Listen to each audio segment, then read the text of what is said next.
Maybe like 3 years ago, I got this giant excuse for a suitcase. It is the Mediasite from Foundry. And as best I could figure, it's from like 2008 or something.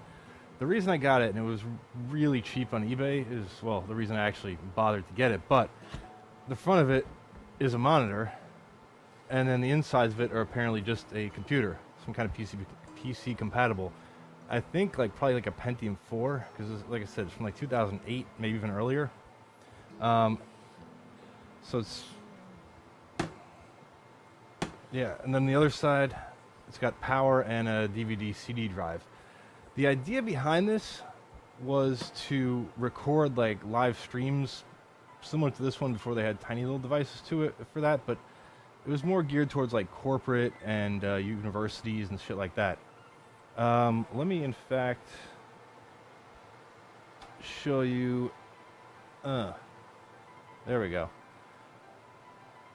I had to look it up online because I wasn't really sure. This is not how much I paid for it. This is just a similar example because I wanted to show you that, if I can find the fucking picture, the front of it should actually look like this, which is what the back of it looks like. And it's missing the cover, which is supposed to cover the screen. And there was not too much information about it, so I had to go through the Wayback Machine. And this is basically what the site looked like in 2008. And there you can see a device that looks very similar to this one. Any newer than that, like 2010, 2012, it was a newer looking model. Although the model number isn't really shown here, so it's not, I'm not 100% certain exactly what the difference might be. And some of the product photos are missing from all versions of this page on the Wayback Machine. There was, however, a PDF, which is for some reason scaled really stupidly right now, which talks about this. It's the ML recorder. And it doesn't get too deep into specs, but 1280 by 1024 graphics AGP, which means it's definitely quite old. Microsoft Windows XP embedded, yeah, also quite old. So that's 22 pounds. It doesn't feel like that, but maybe I'm getting stronger. Maybe it's because it's missing the front cover. Maybe I'm getting stronger. Did I see it's getting stronger? Whatever, it doesn't matter. And an earth-shattering 160 gigabyte hard drive to store 1,000 hours of content, which in a very low resolution, I'd imagine, with shitty compression. So there's a bunch of these for sale on eBay. Like this one's like 80 bucks. I got this probably for 40 bucks. One caveat is that it was sold for parts or not working. And I was more interested in the chassis, the shell of it. Like this example here, $535. Now, some of that might be for the software, basically, because this is supposed to come with video capture and streaming software. It turns out this one, not so much. And I'll show you that right now. It does power on, which is always an awesome thing, but you'll see when it powers on, it'll go through a regular BIOS screen. That's actually, oh, it's on this side. That was just the monitor itself waking up. Sonic Foundry, that's from the boot, from the BIOS. That is really fucking dim. Can I even, yeah, that's not even the right camera. Well, I fucked this up. There you go. Yeah, no bootable device. So I don't know what the deal is. I don't know if this doesn't actually have a hard drive in it. I mean, I can't hear it, hard drive spinning, but it doesn't necessarily mean anything. So anyway, I want to open this up, see what's inside of it, and see if it's upgradable, because I pretty much like the form factor of this. Like, it's a cool case, and it's just a standard LCD monitor, which incidentally uses a VGA input, which, oi, I'm having a great time with these cameras, which is this thing here. Like, this is basically just a bridge between the VGA output on the motherboard and presumably the VGA input for the monitor.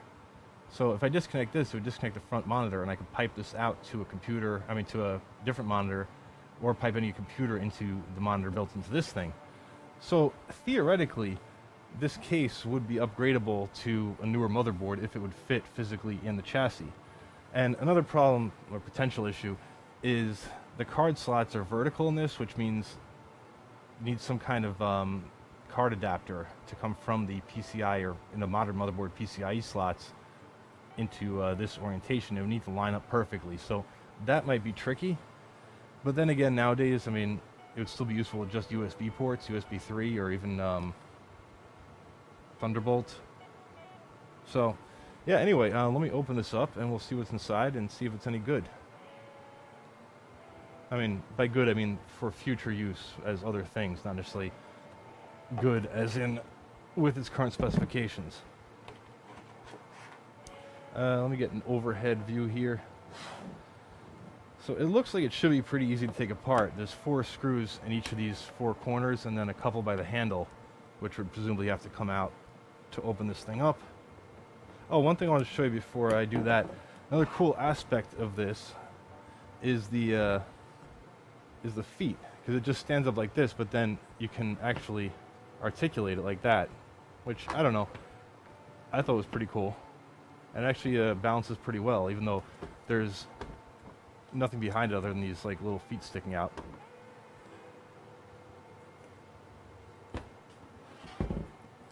But I digress. Where the hell did that come from? The screw just fell out of it. I don't think it actually went with this though.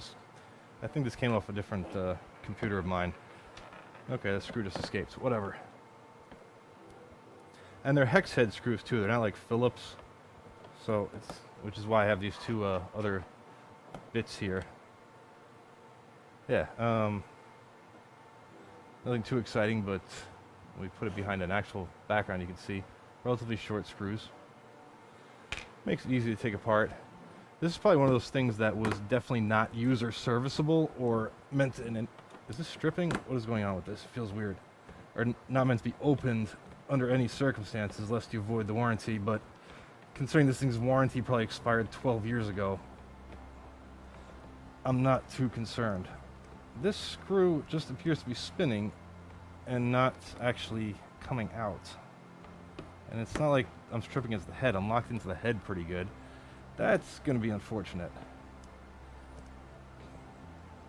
Alright, well maybe it's stripped to the point where I can just rip it open once I take out these other screws. So, let's see what happens. This one feels fine.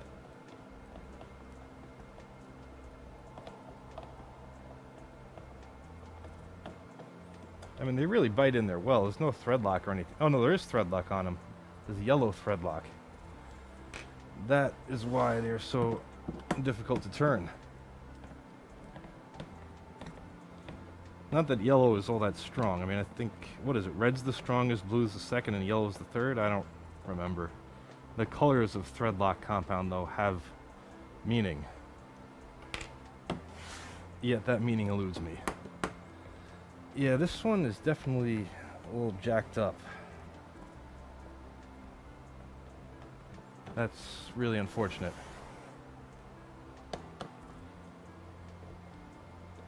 It's not the right size for that one. This one's smaller. Oh no, there we go.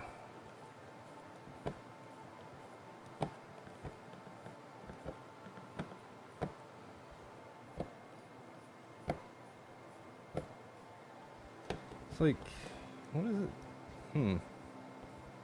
Just spinning freely. I think it may only have a very small amount of bite into there. It's like trying to split the plastic apart as I undo it. Huh, that's weird.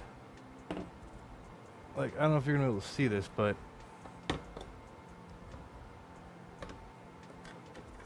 if I can line up that screw head.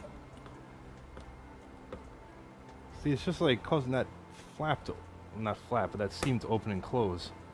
And the screw's not actually coming out. So maybe I don't have to remove that screw. Alright, let's see what the deal is. So this is coming off on this side quite nicely. No, those screws are definitely gonna have to come out. What the fuck?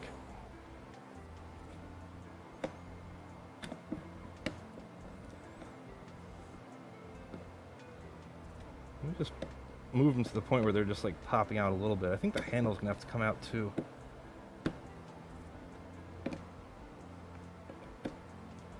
not what I expected. Kind of expected these screws just come out like screws, but instead they seem to be like captive. Instead they're pushing out. Oh, this one's actually coming out. Okay, that's a step in the right direction.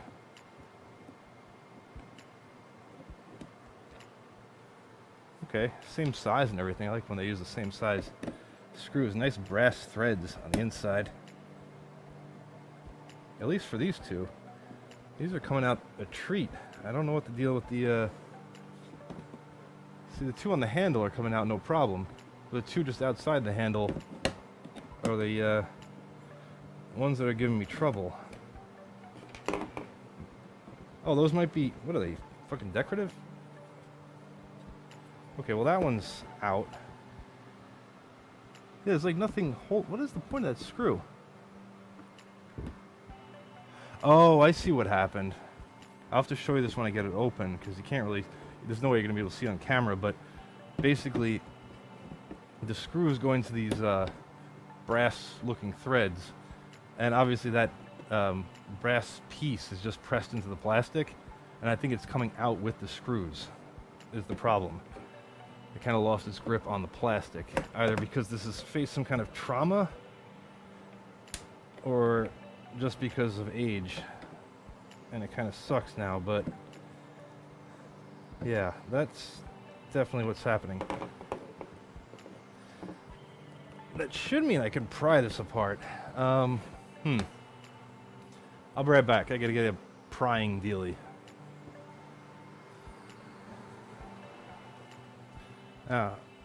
5-in-1 tool, I guess.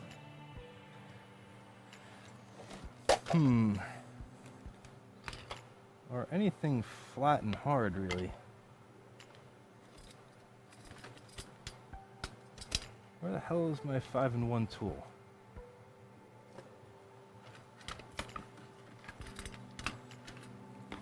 Well, this is exciting for you if anyone's actually watching, which I don't think anyone is. I mean, you can go back and watch this when it's recorded, but this is right now a live stream, which is going swimmingly, as you can see. And still kind of playing around with this whole live streaming thing. So I don't expect this to be perfect anyway, or go terribly smoothly. There we go. It's with the paint supplies, wouldn't you know? Alright, so let me see if I can just sort of leverage this open. We got a nice crack developing here. I also don't want to go sticking this in too far. I guess I should just so you can see it. Yeah, this is suboptimal. No, because the handle there, I can't get good purchase right next to where I need the seam to pop open. Damn. Let's see if I can get the seam on this side.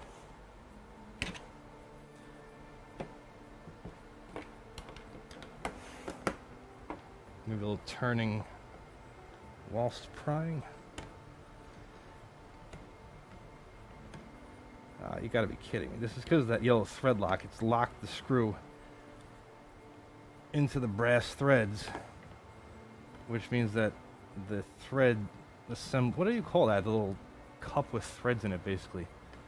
Well, anyway, that's the thing that's just spinning freely in the plastic, which you'd think would allow it just to pop right open, but it must be a decent amount of friction in there, because otherwise I should just be able to pull it apart. Well, this is horrible. This is exactly the type of thing I don't want to have happen during a live stream that I'm not going to edit. Because usually I would just edit this part the fuck out, or I look like an incompetent monkey trying to get into a coconut made of plastic. But is there really any such thing as a competent monkey? I guess some of them are pretty good at what they do.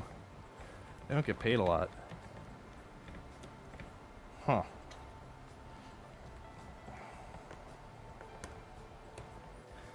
Yeah, this is going to be a problem, isn't it? I mean, it's already a problem. It's going to continue being a problem. I also don't want to stab any electronic components by jamming this thing too far into the case. I can get this one pried loose.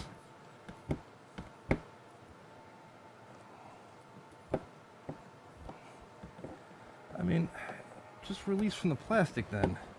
Like, I know what's going on. This would be a good time for that test pattern on the screen that says, like, technical difficulties. We'll return to our regularly scheduled programming shortly.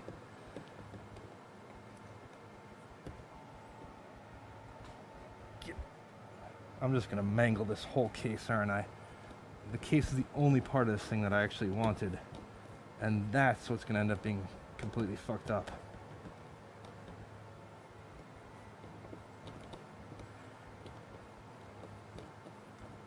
Yeah, this is just spinning freely to no effect, yet still locked in there somehow.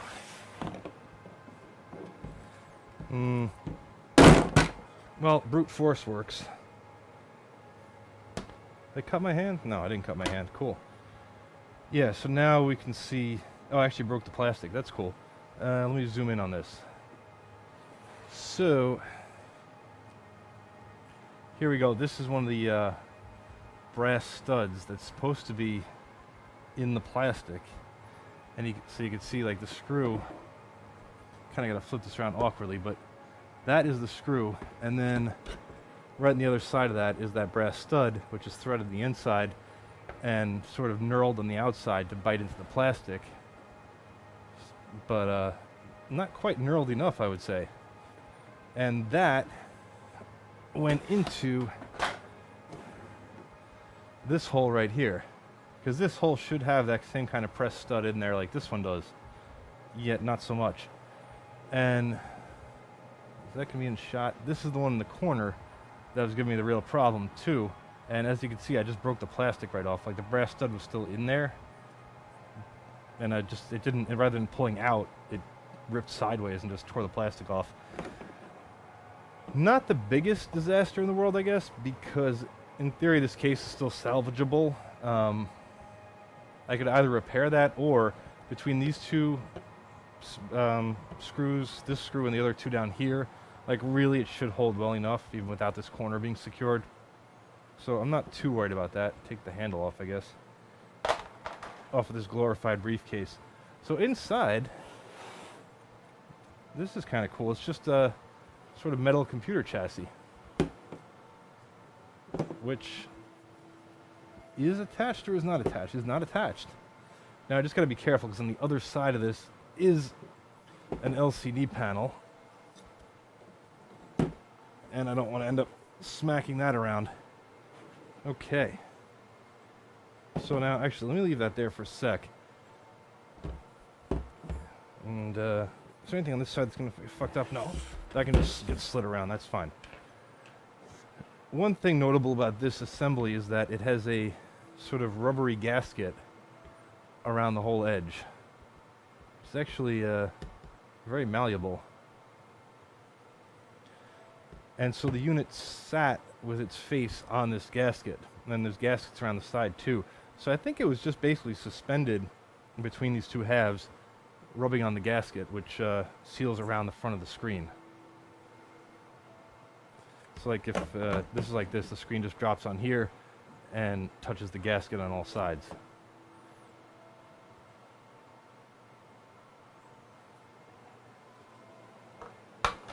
And incidentally, on the other piece, on the back half of it, there's also a big, I wouldn't even call this a gasket, this is like a big piece of foam. So I guess it sort of shock-proofed the case a little bit. Because obviously this thing wasn't screwed into the case in any way. It just sort of floated in there. So that's kind of cool. Okay, now what is the best way to attack this? I guess it looks like the screen has to come off the front. Looks like the top, or front, whatever you want to call it, is the cover to the case for the computer. These are just standard Phillips screws. That's not a black screen, that was just me zoomed in too much in the middle of it. Not that you need a close-up of me unscrewing a screw, but there you go. This is rusted. It's got some kind of thread compound on it, that white stuff, but then right behind that is some brown stuff, which looks like rust. It could be some other kind of compound. I think it's rust, though. That's not good. I mean, the thing booted at least to BIOS, so it's not like it's completely blown up. Yeah, this screw's not rusty, though. So maybe that was just one unlucky one. Maybe it was exposed to some humidity. Oh, A-Star, you're back. What's up, man? Or woman. I'm assuming you're a guy. I'm not trying to insult you. I just, you know, it's the internet. You can't tell. And I don't want to insult you either way.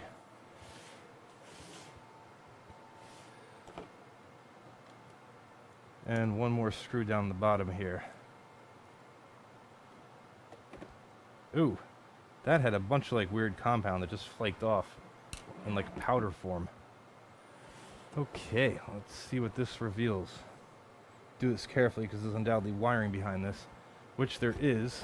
Let me bring up this camera, sort of see inside of it a little. It's got these this ribbon cable, this other set of wires back here, and what looks like my glimpse of it was a power connector. Let's observe this mystery from the other side. Yeah, that's a power connector. Now, how can I do this that you can see it and also I can see it and I don't break anything? Let me turn this around. Oh, this actually affords a slightly better view of the ports on this side of it. You can see it looks like an average computer. You got two card slots, audio network, USB, the monitor out and in, and parallel port, which kind of describes the age of this unit, and PS2 keyboard and mouse. And what is that? And a video out port. Huh. So that's to be explored. So this is another VGA port, which I didn't realize. But as I said, this is the thing that connects the motherboard to the monitor, to the built-in monitor.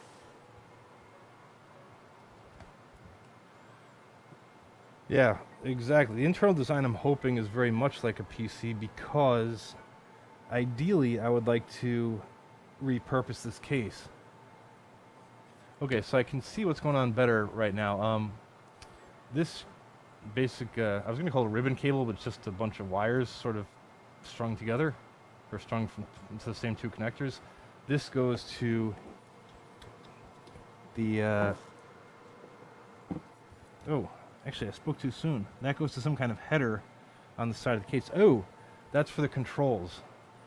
The side of the case actually includes controls for menu, down, decrease, increase, and source. The type of controls you'd find on the side of most any LCD monitor, although the names of them are a little weird there, but the purposes are the same. And then it looks like the ribbon cable is going to a little daughter board, which has the video out on it, which I will show you in detail once I get this thing off. Like I said, I'm trying both not to break this and to make it visible to you. Okay. So this group of wires is the most tenuous. So I'm just going to pull that out. That just has, I don't know what kind of connector this is. It's an inline connector of some kind. Very small. It's a common sort of connector. I just don't know what it's called. I'll show it to you up close in a minute. And then this ribbon cable I will pull out. I can't even see it. I got to get a better view, and let me try to give you a better view maybe. Yeah, the ribbon cable kind of goes in here. This is not even, this camera is not in focus at all for that level of stuff. Let me fix that. Otherwise, it's kind of pointless to show you the inside of this. It's actually not that bad. It's not as bad as it looked. Nonetheless.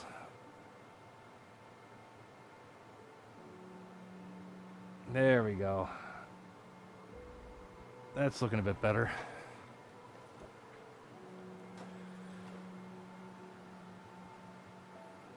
Oh, it just pulls out. Okay, it's another inline sort of connector. Black instead of white this time. It looks like a giant version of the white connector.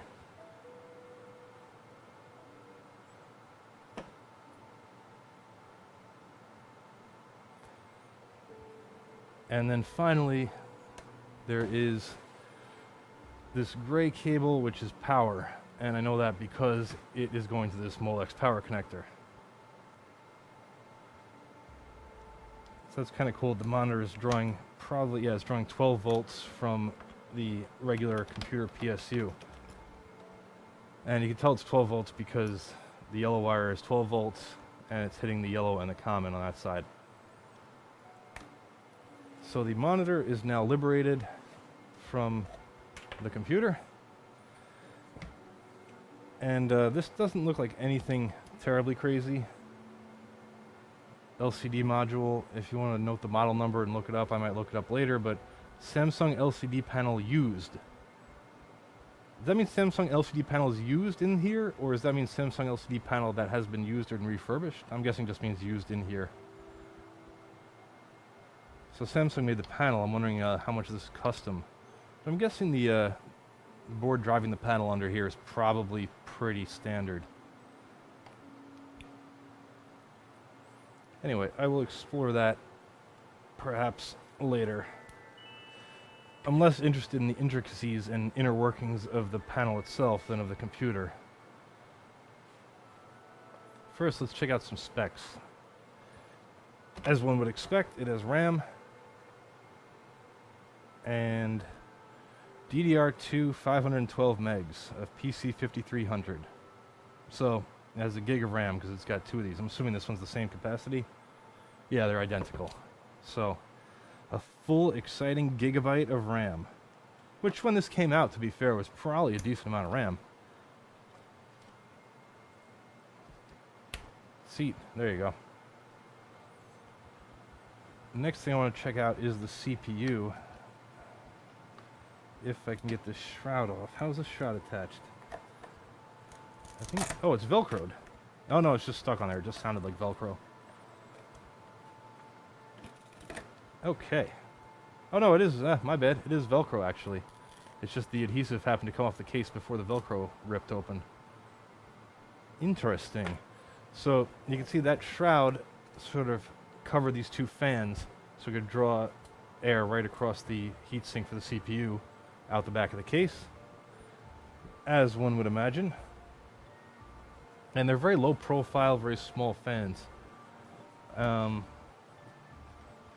It looks like the way they're wired, I don't think they're PWM fans because there's 3 wires going to this connector here, but I believe one is for each fan, plus a common, so unless one of them, I'll take those fans out later and we'll take a closer look. I think I cut my hand on this heatsink. It is very thin aluminum. I mean, very thin. Like,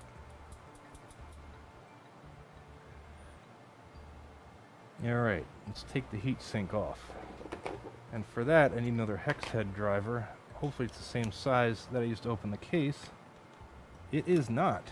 Well, that's easy to fix. Hang on. This is my collection of security bits. It's not just the security type of bits, but that's what Amazon called them. It actually has a whole wide variety of quality, well, medium quality bits of various sizes. That is too loose. This one maybe will be just right. Oh yeah, that's a solid fit.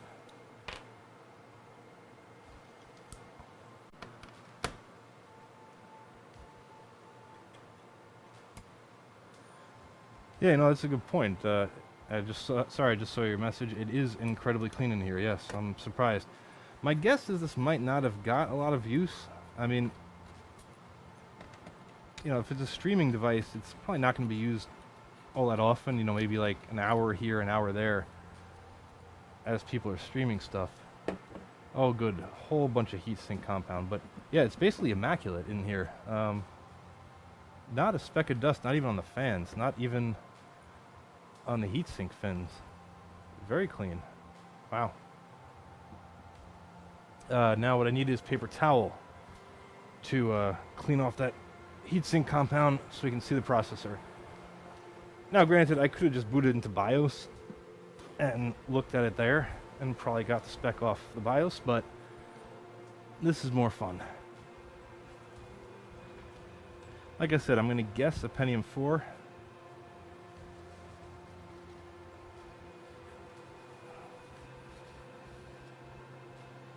Oh, that is hard to read. It is the very gently laser etched model number and everything. Like on the camera, you can just barely see the printing there, I think, or the fact that printing exists. To my eye, I can't see anything from that angle because of the light. So I'm kind of just going to angle this so I can see what the hell it says. Oh, it's actually Core 2 Duo. Newer than I thought. Not exactly new, but newer. 6300, 1.86 gigahertz. What is that? 866 megahertz frontside bus? I can't tell. I might actually have to glean the rest of the specs from the BIOS, but Core 2 Duo, so it's newer than I thought it would be. Still not great. I mean, it's using DDR2 RAM. And let me get this out of the way a little bit so I can move this into the shot so you can see the PCI slots. And fortunately, like I said, PCI, not PCIe.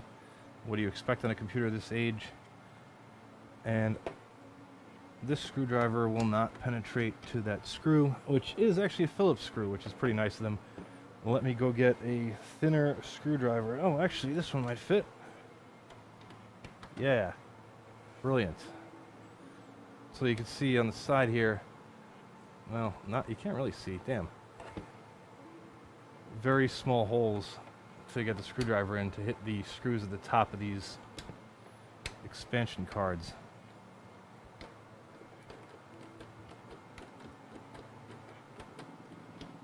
Man, does that have thread lock on it too? That is a tight screw. Ah, crap, I lost it in the case. Not a big deal. Just turn it over in a minute. Now, what is this? A PCI X card? Shoved into a standard PCI. Oh my god, they're zip tied in. They are zip tied in. I did not see that. That's a very unusual arrangement. I've never seen this type of thing before, but I guess because this is meant to be moved around, you just see it over my finger and then comes out of this riser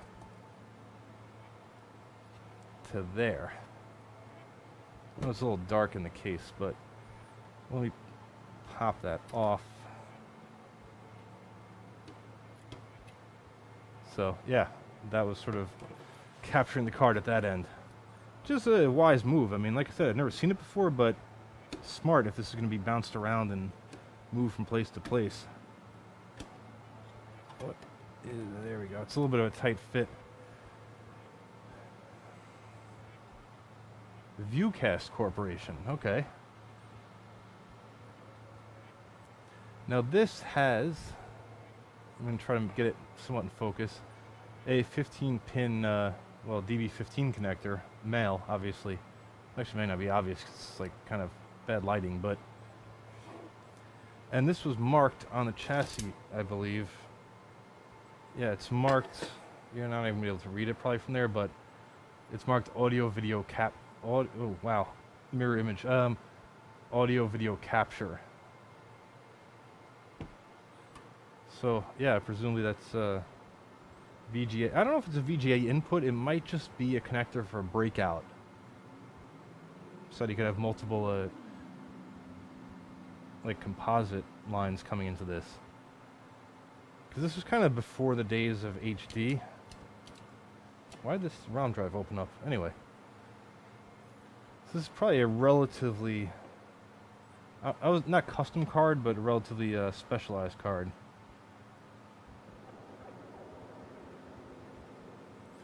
I'll have to look that up later on. And then below that, just by looking at the outside of it, this one is labeled VGA Capture. It's a DB15 female. And this one is labeled Do Not Use and has a port cover on it. Like just something screwed over the port. So, yeah, that'll be interesting to figure out what the hell that is all about. What is this on? Oh, nah. Yeah.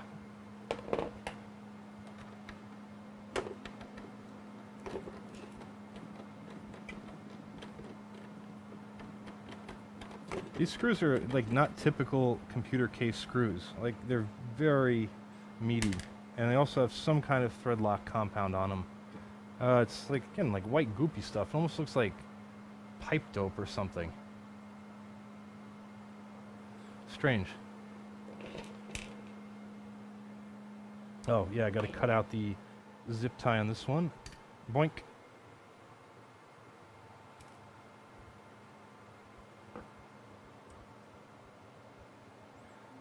Now this is actually also kind of locked in by a piece of foam here.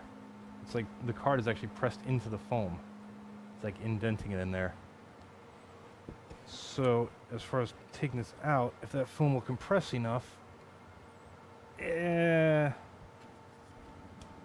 not really. I think I'm gonna have to remove the foam. Because it'll compress enough to get the actual card mostly out of the slot. Not quite enough, but then maneuvering the end of the bracket is going to be the difficult part with that foam in place. Well, shit.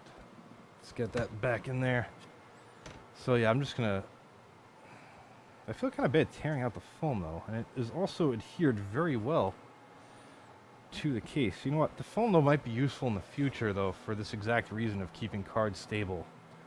So you know what? Let me give it another shot to get it out without removing or destroying that foam. The problem is the bracket won't pivot out of the way. Damn.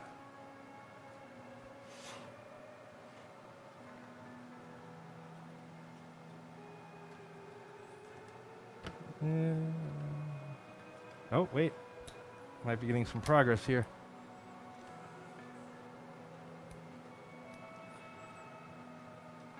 It's just all about getting the end of that bracket past a protrusion in the case right over here.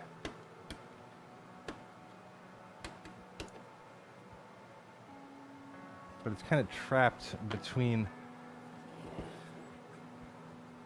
this piece of metal, which is just a little bit raised from the inside of the case, and the actual riser card. I think that foam may have to go. Because obviously I can't move the back of the card up. Oh, wait, I can. I couldn't before, but... Oh, wow. Okay. Well, I spoke too soon. That was actually much easier than I thought it would be. This is from DataPath Limited, is the manufacturer, or at least the company for whom it was manufactured. Copyright 2002. This is an old card. Since on the case it was labeled VGA Capture, I'm guessing it's a, well, VGA Capture card. And I kind of ripped it off, but this port with the two screws in the... Can't even see that, can you? So this port with the two screws on either side had this plastic cover over it, which I just ripped off when I removed the card. So it was basically like that. And that was labeled do not use. I don't know what the purpose of that connector is, but hopefully I can find some data on this card and figure that out. And presumably this empty port would have been for the actual VGA capture. From the looks of it, there should be, this is an Analog Devices AD9884A chip, and it looks like there's a position for a second one here, and this is labeled iChips IP00C712, and presumably there'll be another one there. So I'm guessing if both these ports were active, they could capture two signals at the same time using a non-existent, well, the non-existent chip there and the non-existent chip there, which would be duplicates of this one and this one.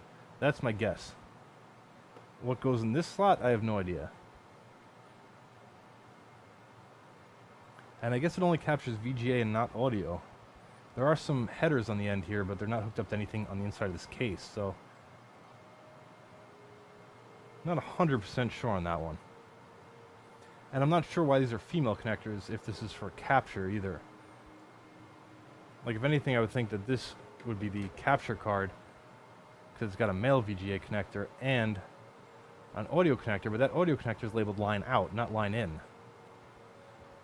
So, a bit perplexed by that, but I will have to look up more information on those cards in order to figure out exactly what they were doing. Or more information on this unit. But, since this unit is not really meant to be serviced or opened by anyone except the manufacturer, there's not too much information out there. So, here we have some usual stuff. This is a cable going to the DVD ROM drive, and they've done us the favor of gluing it in there or taping it in there. Well, that's unfortunate. Let me get these cards out of the way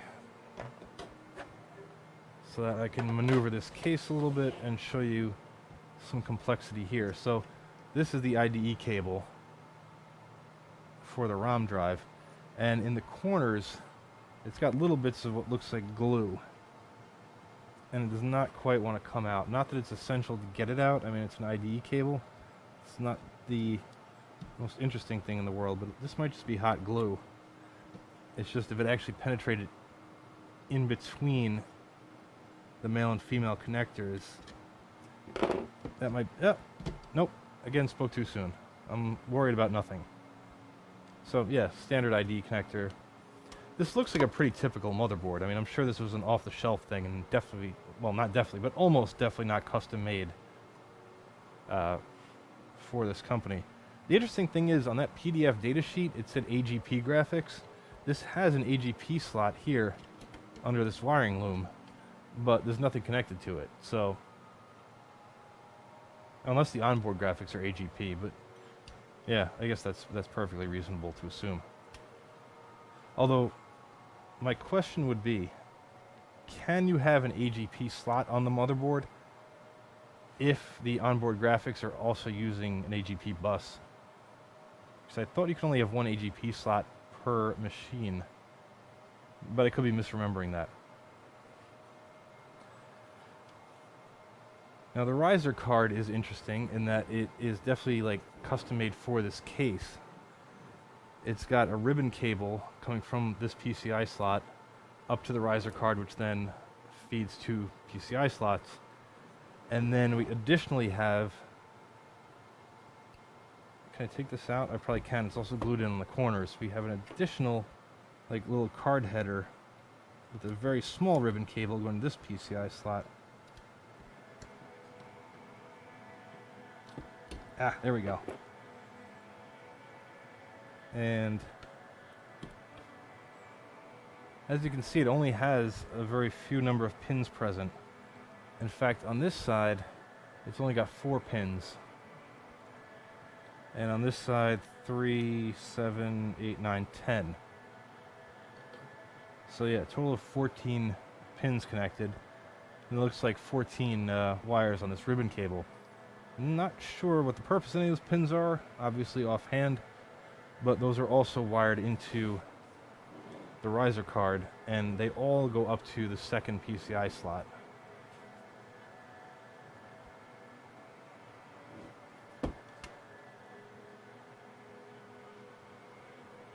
Now, as for the riser card itself,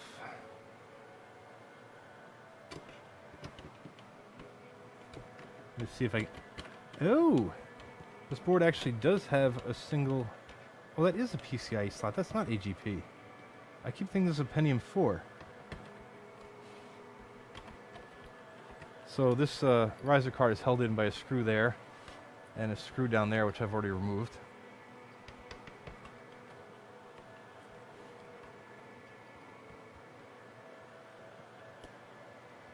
Okay, that frees that. I just got to get this edge connector free, which is also, again, glued in on either side. Unfortunately, it's not like mega strong holding glue. There we go. So now this whole assembly has come out. And that is about... Ooh, shit. Just dropped a screw into the motherboard, but no matter. This motherboard is not really useful anymore. That's actually not true. I mean, a Core 2 Duo would still be useful as a router or audio streaming device, any number of things. old computers can still have some life left in them for very specialized purposes. Unfortunately, for video streaming and video recording, this motherboard is pretty much past its prime. I really doubt it could handle full HD like H.264 encoding, but on the fly. And by doubt, I mean it, can't. So this is the ribbon cable that feeds those two PCI slots from the first PCI slot here on the board. This is the smaller of the two that went into the second PCI slot, and thusly. So yeah, under here, this was partially covered. I'm an idiot. This is not an AGP slot. This is presumably an X16 16-lane PCIe slot, and this is a 1-lane PCIe slot. So it's kind of a shame that these cards are PCI, because if they were specialized and they had some kind of cool functionality, they might still have some kind of use nowadays. Like if one of these cards could capture a VGA signal, that would be kind of cool, because that's actually not that common to find. And the other thing I find interesting here is this daughter board, because this is not standard. This is probably something relatively custom for this case and this manufacturer. And what that daughter board has on it are these two connectors up here. In fact, let me take this off so you can more easily see what I'm talking about.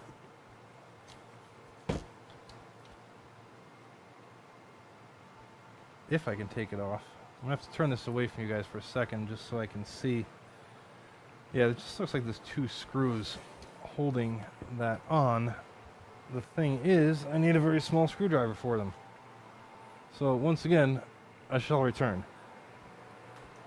And by return, I mean, I still have a microphone, so I haven't gone anywhere.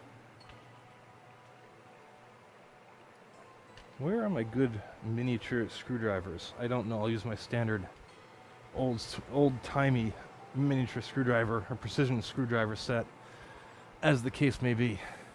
This is from like Radio Shack from a long time ago. Yeah, actually it is. It says Radio Shack on it.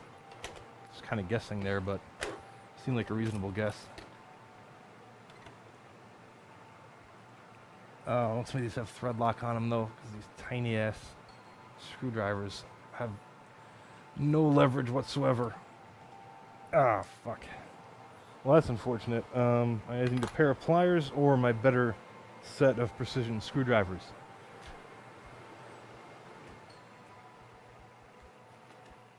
Just like a Boy Scout, I'm sitting by a fire. Unlike a Boy Scout, I am not prepared at all. Brr, brr, brr.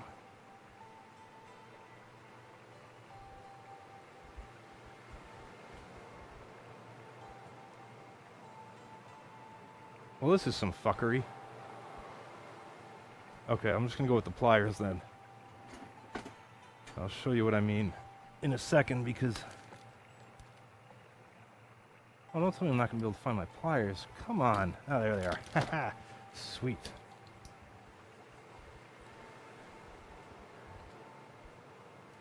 This is a great way. If you have these kind of screwdrivers, you should have a pair of pliers like this standing by, because this grips perfectly onto the screwdriver, and then by pushing and turning you get a lot more leverage. Well, obviously a lot more leverage. The only problem is you got to be careful not to strip the screws when you're doing that. But it's like 90% effective. I'll try to do this so I can show it to you, and also maybe not mess it up. Would that get going? Yeah, once it gets going, they usually come out pretty easy. Oh yeah, there's definitely some kind of thread locking compound on that. Like I said, I can't blame them. I mean, this thing's probably supposed to be able to live a fairly rough and tumble life. Oh yeah, that did the trick. Okay, now for the unveiling. So I can't really do this whilst you see it, because I've got to get a grip on it from the front. But you'll obviously see what comes out, if it comes out. Why does that one not want to come out?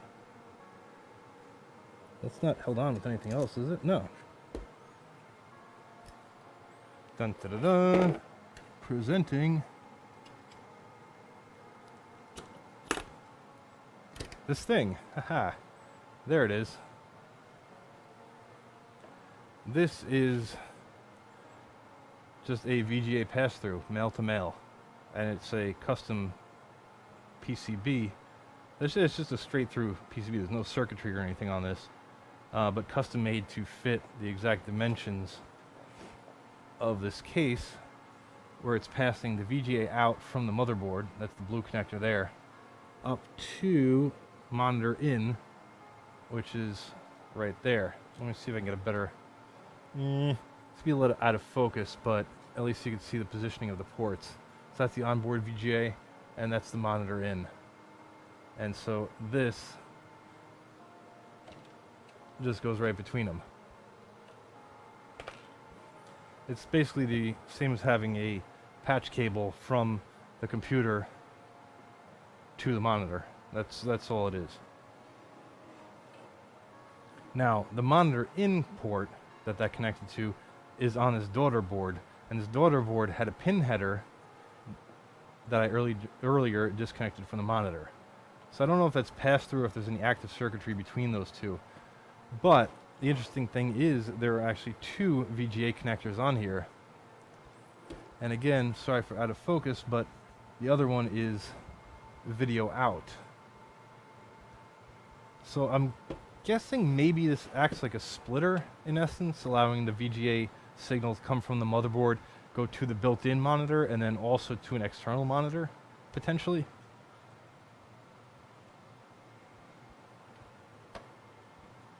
This also drives the sound, interestingly enough. So it's I don't think it drives it necessarily. It might also just be a pass-through, because I think this connector here is going to be the motherboard, the integrated sound card output. Sorry, I'm just looking at this close up to my face to see if it's labeled on the board. Yep, it says audio. So this is the audio out from the built-in chipset, which presumably would be the same thing coming out of these well, in and out of these ports.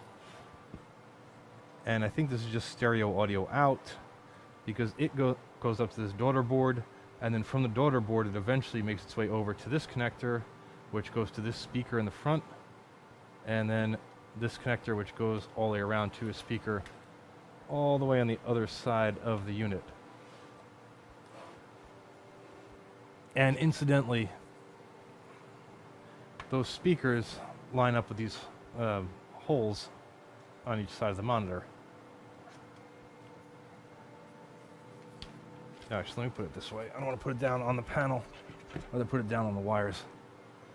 Wires are replaceable. Panels are not. Well, panels are replaceable, but, you know, you could solder wires onto a panel, but you can't repair a panel magically.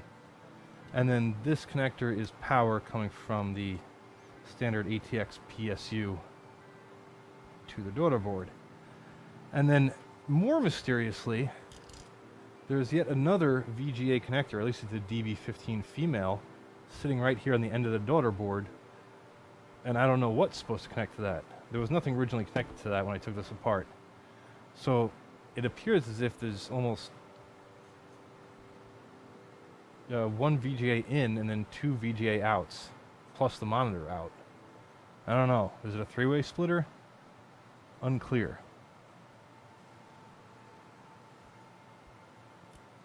Let me take some of these cables out, though, just to see. I don't have a flathead screw. Oh, I do have a flathead screwdriver. It's okay. That works as a flathead screwdriver, just to pry the connector loose.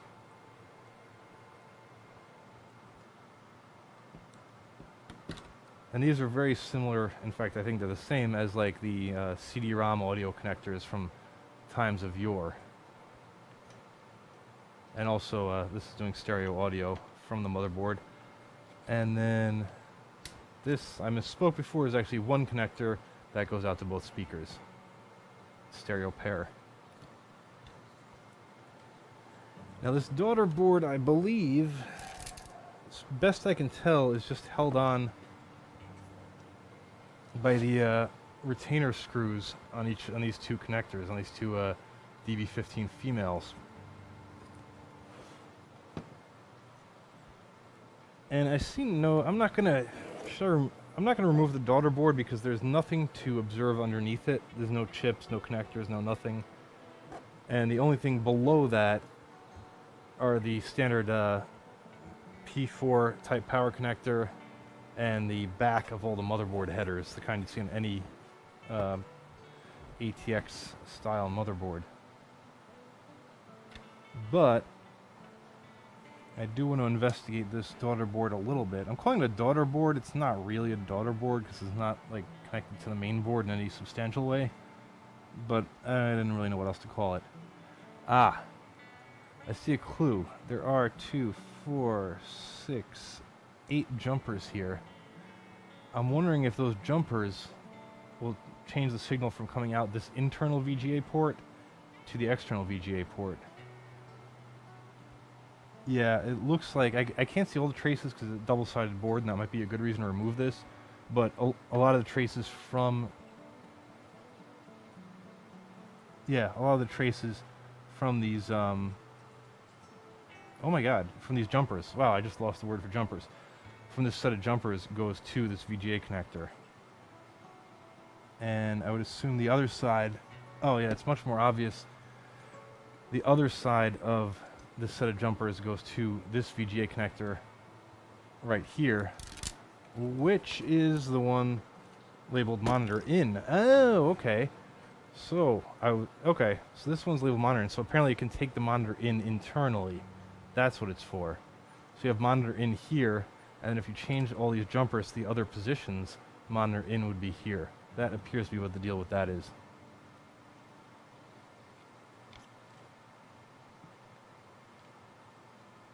Otherwise, there's not much in the way of labeling. It says assembly 2150355-box.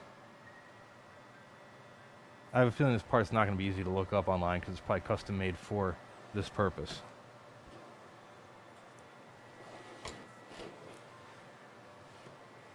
What the hell time is it? Oh my god, it's already 2:30. Okay, well, I'm going to wrap this up soon, but obviously I want to take a look at the rest of this. There is the hard drive. It is, as per the spec sheet there, it's upside down, but it's 160 gigabytes. It's a Seagate. I'm presuming, yeah, it's 7200 RPM, and it is a SATA drive, as you can see from the cable. Not very, not a very fancy mounting situation here. Oh, here's the screw I dropped into the case, by the way. You can see the SATA cable is just sort of coming out of the motherboard's SATA header, which is actually at a weird angle because it's sort of stuffed in there and jammed in sideways. And then it's just coiled up here, going right into the hard drive. And the power connector is interestingly coming from these 4 wires here are the power connector for the SATA for the SATA power output to the drive, and they're just kind of looped under the motherboard and then back to this connector. So yeah, it's very tightly fit in there, and that's almost, I don't know, I mean, I guess this is a reasonable enough way to do it. I don't know, I was gonna make fun of them, but I mean, like, it crammed a hard drive in there nicely enough. And if we flip it over, I'm presuming these 2 screws are going into the bottom of the hard drive. Yeah, they are.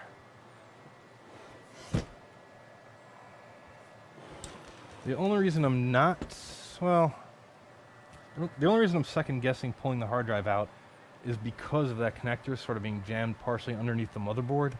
I'm not sure if I'm going to have to take the whole motherboard out to get that drive out, but there is one surefire way to find out if that's the case, and that is to take off these 2 screws,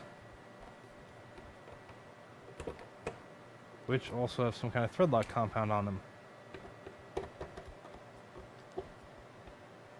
It actually seemed to have like chewed through the back of the case a little bit. Okay. Now why did that hard drive not even budge? Is that not what's holding it in there? Oh. Those almost certainly seem to line up with the hard drive. Yeah, they do. Oh, I'm an idiot. There's 2 more screws on the side of the case that presumably go into the hard drive. Let me do this more reasonable camera angle. It's a more reasonable camera angle, but it's actually impossible for me to see then.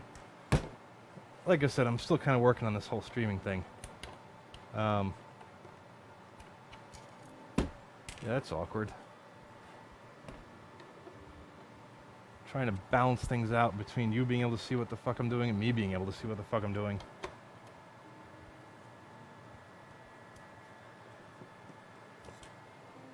Yeah, I mean, I'm hoping not to damage the board and the pin. And yeah, I mean, I'm guessing it's for cost purposes, because if the more you know, standardized parts they can use, the better for them. But in this case, it makes it kind of a sloppy way of doing it, to say the least.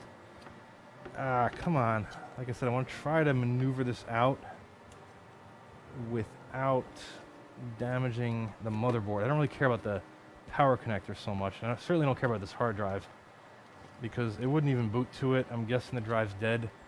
I mean, it's got to be 10, 12 years old. I initially guessed 12. It might be more like 10 since this is a Core 2 Duo. There's a date code, 07416. I think that might be 2007, and then the 41st week in the 6th hour. Not sure how Seagate does their date codes.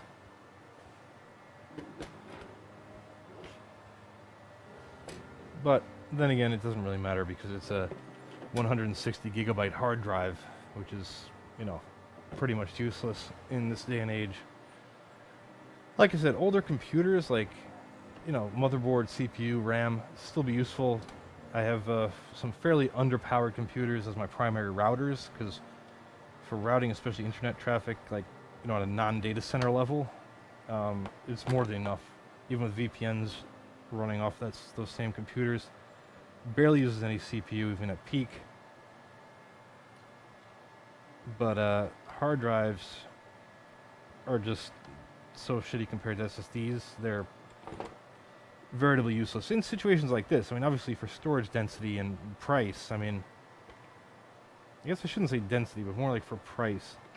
You know, a 12 terabyte hard drive is relatively affordable. A 12 terabyte SSD would be comically unaffordable. I mean, I think there are like 100 terabyte SSDs for the data center, for data center type use, but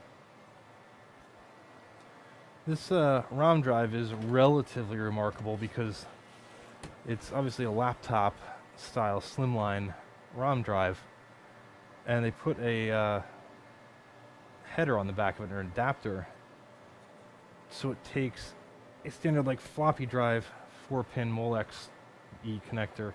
Technically, I don't know if this is Molex, but that's what I've always called it, and an ID header, and plenty of copper shielding around here. Like, wrapped all the way around the inside. I mean, that's a touch of class. I like that. And then under that is, of course, the power supply, which you can see on the back here. It's got 2 fans, power input, and a switch next to it, which is not the switch for the power supply itself. The switch is attached to this cable, which then goes down to the motherboard, which is presumably the power switch connector for the motherboard. I mean, what else would it be?